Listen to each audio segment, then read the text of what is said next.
একদিন করে শ্রীকৃষ্ণ মনে কলে বিচার আজ গোপপুরে যাইরা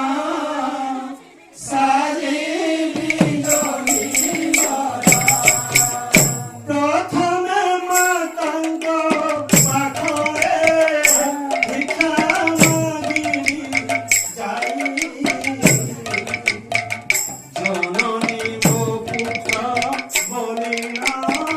চিহ্নিবে কিসে জননী গো পুত্র বলিলা চিহ্নিবে